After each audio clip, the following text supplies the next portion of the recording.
was born Lafayette Ronald Hubbard on March 13, 1911 in Tilden, Nebraska. He spent his formative years in a rough-and-tumble Helena, Montana, where he rode barely broken range broncs at the age of 3.5.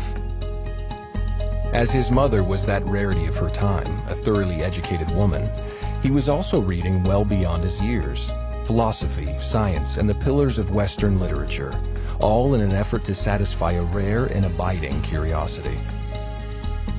As his father was a United States naval officer, he was further afforded a then rare opportunity to travel, crisscrossing America's diverse communities in the teens of the 20th century. At the age of 12, he entered the Boy Scouts, first leading his troop to victory in a regional scout advancement competition, then representing scouting to United States President Calvin Coolidge. But it was his 21 merit badges that most distinguished L. Ron Hubbard at this juncture of his life.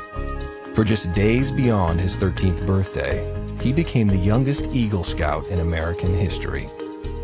It was another distinction entirely, however, that set him on the first leg of his life's course. Specifically, when an American naval officer who had studied under Sigmund Freud introduced young L. Ron Hubbard to the theories of psychoanalysis. Although left with many unanswered questions, here was the moment when his enduring interest in unraveling the mysteries of the human mind was born. His father's naval career provided the next avenue of inquiry, in particular, a Far East assignment allowing the 16-year-old L. Ron Hubbard a chance to visit Asia.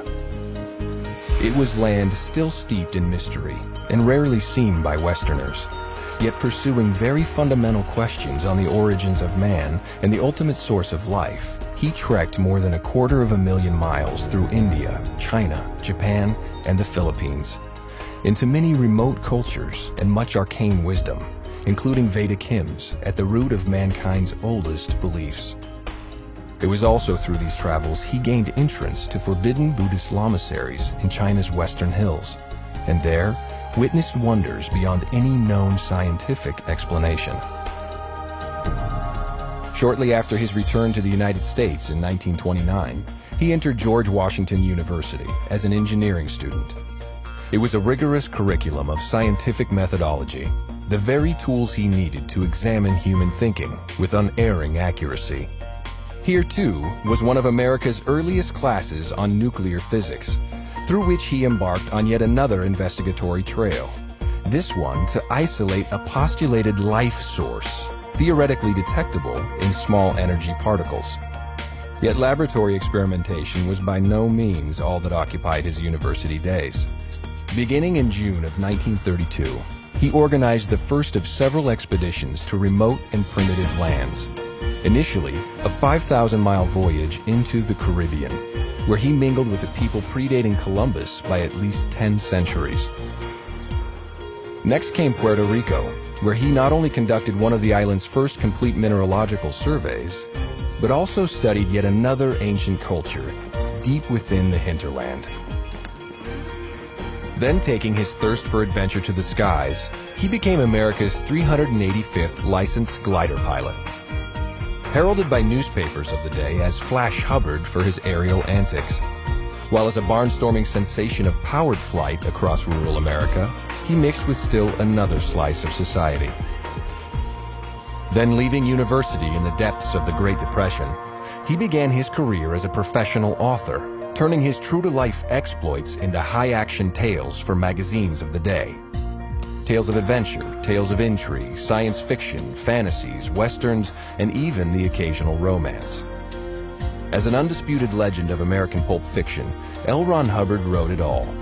Indeed, with more than 300 novels and novelettes to his credit, so prodigious was his output, he was eventually authoring stories under 15 pen names, and so filling whole magazines with his work. He was also scripting matinee blockbusters for Hollywood, and otherwise leaving an indelible stamp as an author whose career would span 50 years. Then, just as exploits fueled story ideas, so his stories funded still more exploration, until he was regularly crisscrossing the country to live extreme adventures and mix with people as far afield as Native American tribes along the Alaskan Panhandle. In recognition of discoveries in the field, he was further honored with a place in the prestigious and invitation-only Explorers Club, and so went on to captain expeditions beneath 3 club flags. But the real point of such adventures was the fact he was mixing with life to fathom life. The first decisive breakthrough came in 1937, when he isolated the single common denominator between all living things, a dynamic principle of existence. It was recorded in a manuscript entitled Excalibur, and presented the basis for all future research into the mind and source of life. But then came an interruption to that research, the Second World War. As he had since earned a rare Master Mariner's license to captain any vessel in any ocean, he received numerous recommendations for commission as a naval officer. In particular, he was described discreet, loyal, honest, and without peer in the art of getting things done. So it was, Lieutenant L. Ron Hubbard commanded warships in both the Atlantic and Pacific. He was highly decorated for duties under fire, and ended his service in a military hospital where he was treated for wounds suffered in combat. But that's also where he embarked on his final road of discovery. Working with injured servicemen who had failed to recover despite intensive medical care, he began employing all he had learned through the previous decades, spiritual principles from the East, as well as scientific methodologies from the West. What he then discovered were mental factors inhibiting recovery and preventing medicines from taking effect.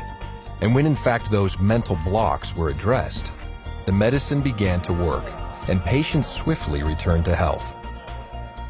He then continued refining procedures on people from all walks of life, actors and writers in Hollywood's film community, street gang members whom he treated as a special officer with the LAPD, even deeply troubled patients at a Georgia institution. And so it was, having developed a workable technology of the mind, he authored a definitive text on the subject, a work detailing all underlying theory, discoveries, and techniques. That book was Dianetics, The Modern Science of Mental Health, published on May 9, 1950. It sparked a storm of popular enthusiasm and immediately hit the New York Times bestseller list for 26 consecutive weeks. As such, it was the biggest-selling book on the mind ever written, and remains so today. Contained within was the discovery of the reactive mind, the hidden source of nightmares, unreasonable fears, upsets, and insecurity. Yet L. Ron Hubbard never considered Dianetics an end to his research, but rather a stepping stone to the discovery and isolation of that long elusive life source. And indeed, the techniques of Dianetics provided the means by which practitioners soon began discovering past lives. Pressing application and research even further came the accomplishment of what is known as exteriorization, demonstrating the spirit was indeed separable from the body and mind. The Scientology religion was born. Thereafter, L. Ron Hubbard delved ever deeper into the spiritual nature of man, documenting his discoveries in thousands of recorded lectures, articles, and books. While to present those discoveries, he literally circumnavigated the globe, and so churches of Scientology opened on 4 continents, headquartered at his long-term residence in southern England. Through ensuing years, L. Ron Hubbard continued advancing the subject until his passing in 1986. His legacy comprises tens of millions of published words and 3,000 recorded lectures, while with over 250 million copies of his books and lectures in circulation, he has inspired a movement spanning all continents and all cultures. So to those who would ask, what kind of man could have founded the only major religion of the 20th century? The answer is simple enough. A man who lived life from the top down and the bottom up. A man who had seen much wisdom and great suffering. A man who spent a quarter of a century bridging the gap between East and West, science and religion. A man such as L. Ron Hubbard.